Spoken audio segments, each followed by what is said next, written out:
Hey, and thank you for joining me for another training video. My name is Leo, as you must already know that by now. And this video, we're going to talk about objection handling or questions handling. It's pretty much the same. It's one of the more important videos in this course, so make sure you are listening very carefully. We are going to teach you the structure of answering questions, how to answer them, and we're going to go through common objections or common questions that we get from customers and how do we handle them. So this is a complete objection document the client could give you over the phone and how to handle them. And hopefully, this will be beneficial for you. Make sure you are taking notes, make sure you're actively listening. Um, let's get right into it. And we're going to take scenarios of common objections. And I have to say, it depends, that our answer can depend when we get that question or when do we get that objection. We're going to get into that as we start training and role plays. So there's quite a bit of them here. There's about 20 of them.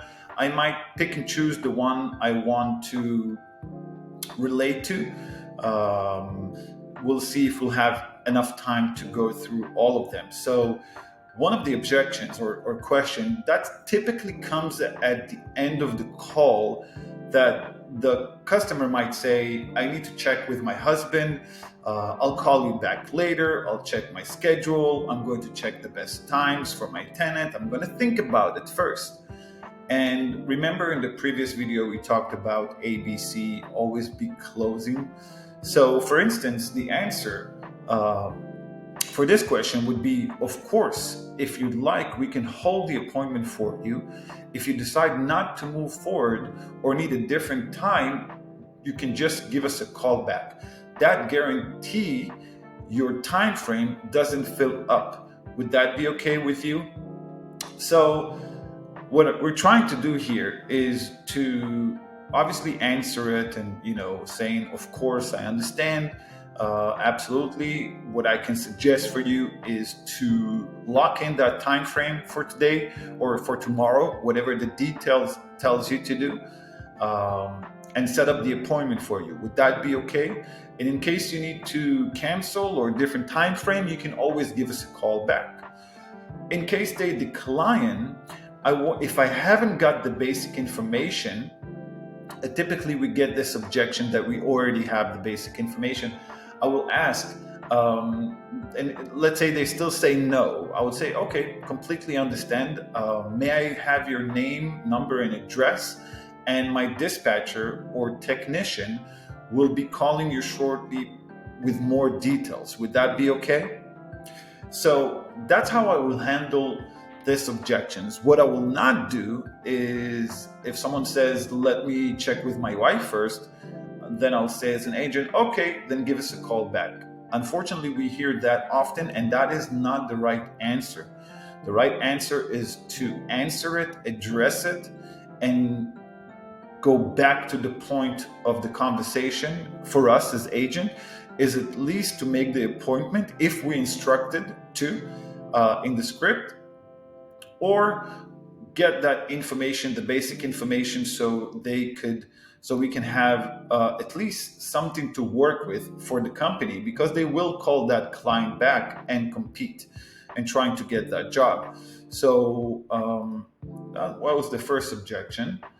Another one that we get quite often, and that typically happens, that sometimes there's some back noise or things that the customers run into quite often, that they call somewhere and it's a call center. So as we mentioned before, since we represent the actual company, if they ask if this is a call center, we'll answer, no ma'am, we are the actual company. Now it depends where I got that question during my conversation. If I got it at the first note, then I would say, no ma'am or sir, we are the actual company. May I start with your name, please? And I'll go right into the structure of the call. Or or that comes in more later during the call, that I got already name, address, or let's just call it NAP from now on, name, address, phone number, NAP. I would say, no, we are the actual company. Would you like to schedule one of our technicians to come out? And I will try to book or to close the appointment. Another thing that we get often is, where you're located, can I go over to your office? Since most of the companies that, I should say 99% of the companies that we represent are mobile services, then we would say we don't have a storefront that you can come into. We are a mobile service. We come to you. Would you like me to schedule an appointment for you? So again, I'm addressing it, I'm answering it, and I'm moving the call towards the closing of the call, which basically getting the information. And in case they say, no, I just want to ask some question, I don't want to have an appointment, now I would say, by all means, yes, I completely understand. How can I help you? What kind of questions do you have? And I'll try to help that customer. So, but the rule of thumb is that the companies that we service are mobile companies. Home service industries typically needs to come to the customer's house in order to complete the repair. So that is a very common one. How long have you been in service? I'm going to jump into what areas do you service. This is quite often, because people would say, do you guys service Pearland area? Do you guys service Santa Monica area? Or what areas are you servicing? Then we'll say we provide repairs to the greater metro, and that's will show on your script, the greater California, Los Angeles metro. May I have the property address to check our earliest availability? And if you don't have the city on the script, or you don't have a location, you can answer by saying we service the greater metro area, just the metro area, but we have done work further than that. Can I get your zip code, please, to check if you're within our service area? So this is how I will answer this question. And I have to shoot it right out. When you get a question or objection, you have to shoot it right out. If I'm mumbling with my words, if I'm not sure, if I haven't memorized, how do I answer, what area you guys service, or do you guys service Santa Monica? Then that will create a sense of insecurity within the customer, and it will be extremely difficult for me as the agent to continue with the call. I'm calling for somebody else. We get that a lot. Sometimes people call for their mother-in-law, or they call for their boss. And we want to take an initiative and ask them. We can reach out to them to schedule or answer any question they might have. May I have your name or their name, contact, and info? So we want to engage that question or that objection that they're calling for somebody else. We can offer that we, as the company, will call that individual and schedule with them directly. We see it a lot with landlord and tenant situation. The landlord will call, and trust me, many times I answered the phone and I got a landlord and I said, you know what, we can save that phone call for you and talk directly to your tenant, making sure they're home during the time of the appointment. Would that be okay?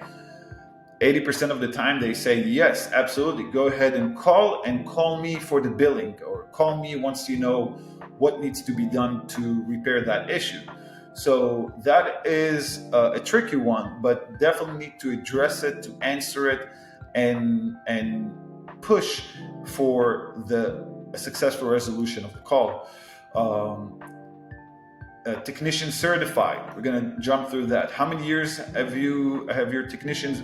How many years of experience do technicians have? Well, obviously, common sense. The experience levels vary. Currently, all of our technicians have 3+ years experience. Would you like to schedule an appointment with one of them today or maybe tomorrow? So again, You see the structure stays the same. I want a free estimate. Now, that is a very important one. Many people want free estimates, and some industries it's common where there is a service fee. I would say something for this service. We do have a service call fee, but if you decide to go with the repair, you aren't charged for the service fee at all. Only the cost of the actual repair. Would you like me to check the earliest availability? If they decline, we will move forward by gathering information and send it out to that company. And if there's no service fee in the details, then obviously we would say we'd be happy to provide a free estimate for you. When would you like us to come out? Is it today or tomorrow? Or when is your earliest availability? Or what's your best time? We'll go right for the closing. Remember, ABC, always be closing. That's what we're trying to do. I don't want to provide my info until I have a price. Now, again, if you can get the name or the address from the person, then just put them on hold. Tell them, please allow me a few moments, and I'll put you on hold and I'll check if I have any pricing for you. Now, if you do have pricing, obviously you can provide that pricing that you see inside the script. If you don't have pricing, then you would say, I don't have pricing myself as I'm not a technician. We can set an appointment for you to evaluate the issue and provide an accurate quote. Would that be okay for you? In case they decline, we would say the quickest way to speak to a tech is to schedule an appointment. He can reach you 30 minutes prior to arrival, and you can determine in that call if you want to proceed. If they still decline, we can tell them, I'll send a message to my technician to reach you at their earliest availability. Would you mind at least providing me the basic info? So I will ask for it again. I won't be shy, and I will explain why. I will explain that for us to give an accurate quote, we need to send somebody out there in order to provide an accurate quote for you. And from there, you can decide if you want to move forward with the job or not. And if they don't want to, I would say, I completely understand. Let me get, please, at least your name, your phone number, best phone number to reach you at, your address if possible, and I'll have my technician or my dispatcher reach you with further details about the price you asked. Would that be okay for you? So I will convince during these questions, during these objections, I will convince and try to get to a successful resolution. Without convincing, it won't go. If I'll be passive and I won't try to push for it, and remember, when I'm doing ABC, when I'm doing closing, I have to be very humble. On one hand, direct. I won't be shy to ask for what I need, but I have to be very humble and sensitive and no aggressiveness at all. So what is the price? Or I just want pricing over the phone, or I just want a quote over the phone. And if, again, we don't have pricing on the details, we would say, I don't have pricing myself as I'm not a technician. We can set up an appointment for an accurate quote from one of our techs. Would today or tomorrow work for you? If they decline, again, we go through the same process. You see, this thing is repetitive. So the structure is the same. Let me move forward. I'm just looking for the part. We get that a lot. And that is one that I really want you to convert this potential customer or this lead into a job. Since most of the companies, I would say over 99% or 100% of our companies don't sell parts, and you see it on the script. Our goal is to convince that individual to have an appointment. And we will say something, we don't sell parts on their own, as we are a full service repair company. Any parts we'll provide, we will also install. We can have our tech out there today to assist you. Would that be okay for you? So that is a very kind of dry response. But if I want to convince further, if I have someone that is looking to replace keypad on his own, and he's just wanting for the keypad, then yes, I would say we don't sell parts on their own. We do the full service. I can assure you that our technicians are very professional and our prices are very competitive. And one of the benefits of using a company like our own is the service that we give in case you have an issue, in case you have inquiries. We're always there to answer, and I would highly recommend to give us a shot. And by the way, if I see there is no service call on the details, then I would use that because I'm trying to convince. I would say, you know what, Mr. Jones, we don't even have a service call. So it means to have a professional out there, it's free. Once we get there, we'll be able to give you an accurate quote for the price and the installation. If I do see a service call, then I would say we only have a $29 service call, which is the bare minimum for us to come out and do a full diagnostic on your lock and recommend the best solution for you. What I can do for you, I can set up an appointment for either today or tomorrow. Would that be okay for you? I want to convert those calls into leads. And the reason I want to is simple. They call the first company, they tell them we don't sell parts. The second one, we don't sell parts. The third one, we'll get it. We'll get it. The customer will already get the idea or the notion that the companies are a full service company. So I want to convince that customer to use the service of our company. Very important. Can I talk to technician? So some people would, or some agents will say, yeah, I can definitely have you talk to a technician. Let me have your name, phone number, address, and I'll send it to the technician. No, I would say absolutely. We still have availability for, if I'm instructed to make an appointment. If I don't know, I would say, please allow me a few moments. Let me check that for you. And then I'll put them on hold. If I see that I'm instructed to schedule an appointment, I would say, thank you, Mr. Jones, for holding. We do have some availability for today. I can send one of our technicians out. And once he's there, you can talk to him and he can give you a full quote. And if they decline, I would say the quickest way to speak to a tech is to schedule an appointment. He will reach out to you 30 minutes prior to arrival. In that call, you can determine if you want to proceed. Would that be okay for you? And like I said, my last resort is to get the information. If I'm instructed to make an appointment, is to get the information and send it out to a technician. Sometimes it seems to be the easier way out. So a customer asks a question. Oh, let me get your name, phone number, address, and let me send it to a technician. No, if we're instructed to book an appointment, that is our goal. That's what we're going to close for. And my last resort would be to get the NAP and name, address, phone number, and send it out to a technician. Very, very important. We don't want to just, I'm just looking for the part, hold on, or I'm looking for whatever, I just want the price, let me have a technician call you. No, if I'm instructed to do an appointment, no. The right answer would be, yeah, we can definitely assist you by giving you a price. I'll be happy to schedule an appointment for you. We still have some availability for today.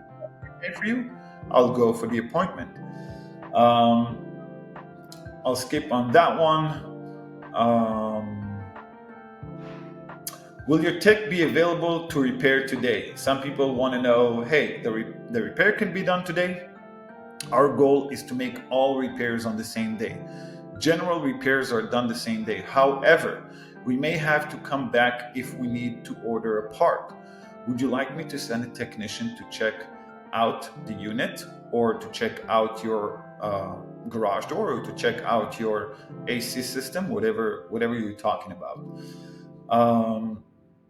I need someone today, I'll call you back. So customer needs an appointment for today, but the source has only availability for tomorrow. let me check with my manager to try to squeeze you in. May I have your name, address, phone number? Uh, I or my dispatcher will be calling you back shortly. So we have a situation of someone that wants to someone out today, and the company schedules only for the next day. So we want to get the basic information and pass it forward to them immediately with the proper notes.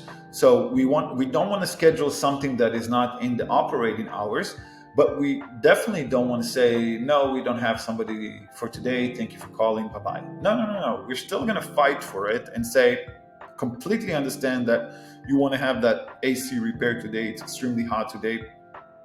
Let me check with my manager if we can squeeze you in. Let me get your nap, and we'll call you, either me or one of my dispatcher will call you right away with further details. Would that be okay? So that's how I will handle it. Not going to be available that time, so or I can make something work with your schedule. What would be the best schedule and date, or time and date, to schedule an appointment? So we're working with the client or the customer to make means with their schedule. I know what the problem is. I just need the price. I've already had another technician come out and told me what the problem is. So that is a situation of a customer that is pushing to get a price for a specific item that we don't have it in the details. So we would say we always prefer to send our technician assessment before providing pricing. We would still need to confirm that the diagnosis is correct. When might you be available? So again, I'm pushing for the appointment. And if they decline, I'll get their nap and I'll pass it forward. What item they want to price on, and they don't want to schedule an appointment until they get the price. Type of payment. I want to cancel my appointment. Of course, we're going to try to reschedule. We're not just going to cancel it and right away. We're going to try to reschedule and try to find the reason of the cancellation. That's very, very important. So, summary of objection handling or questions handling. We will get, or you will get as an agent, a variety of different questions. But as you saw, it's the same structure. You need to address it, you need to answer it, you need to get back to the point and move towards closing the booking, the appointment, or gather information and send. We want to have these answers build up in our minds so it's easy for me to answer right away. That will project knowledge, that will project confidence, that will project that we're trying to help, that we have the answers to their questions. That will help me to close this call in a successful way, to get to a successful resolution. If you don't answer these questions correctly, you will get into trouble. You'll get more questions, more inquiries, less trust from the customers. You'll get the phone hung up in your face. None of that we don't want. So that's why this piece of the training is extremely important. We need to be able to answer those questions as they come up very quickly and efficiently. Thank you for watching. I hope this was beneficial to you. We'll see you on the next video. Thank you very much.